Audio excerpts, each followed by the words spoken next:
హైదరాబాద్ లో Bajaj Pune cycling grand tour ట్రోఫీని ఆవిష్కరించారు మంత్రి వాకిటి శ్రీహరి. వచ్చే నెల 19 నుంచి 23 వరకు సైక్లింగ్ జరగనుంది. క్రీడలకు 35,000 కోట్ల పెట్టుబడులు వచ్చాయన్నారు. తెలంగాణలో క్రీడలకు అధిక ప్రాధాన్యత ఇస్తున్నామని తెలిపారు. ఈవెంట్ గ్రాండ్ సక్సెస్ కావాలని ఆశాభావం వ్యక్తం చేశారు వాకిటి శ్రీహరి. ఈ కార్యక్రమంలో మంత్రి వాకిటి శ్రీహరి, ఒలింపిక్ అసోసియేషన్ అధ్యక్షుడు Jitender Reddy, sports authority chairman శివసేనారెడ్డితో పాటు బజాజ్ ప్రతినిధులు పాల్గొన్నారు. నేను ఒక స్పోర్ట్స్ పర్సన్గా నేను ఇన్స్పైర్ అయ్యాను. ఈరోజు ఒక పోటీతత్వం ఉండాలా, మహారాష్ట్ర ఈసారి చేసింది, రేపు తెలంగాణ కూడా ఇంతకంటే మంచి ఈవెంట్ చేయాలనేటువంటి ఆలోచన వచ్చింది. నిజంగా కూడా ఈ కూర్చున్న కొద్దిసేపు నేను ఎక్కడ నా పాత జ్ఞాపకాలు మహారాష్ట్ర అంతా గుర్తుకొచ్చింది.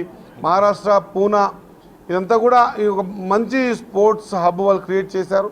తెలంగాణ కూడా క్రియేట్ చేయబోతూ ఉంది. మొన్న మీరు చూశారు, సమ్మిట్లో కూడా స్పోర్ట్స్ సంబంధించిన పెట్టుబడులు కూడా ఒక 35,000 కోట్లు రావడం జరిగింది.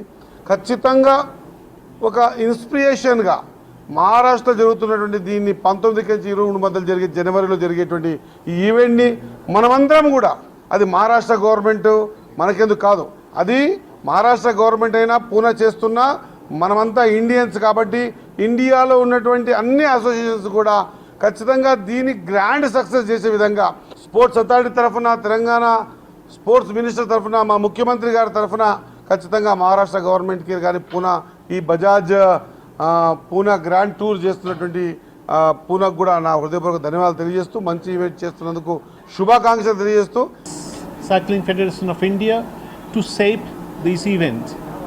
We did a lot of extensive planning, and since this is going to be the first time in our country and not as big as any races happened before, so it was a zero error planning because we had a very short time.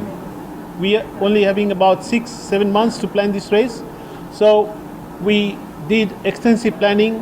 Each and every factors were considered about the best planning that should go to the world of cyclists. We are expecting more than around 176 riders from 40 countries and from 5 continents. So this is going to be the record in UCI history.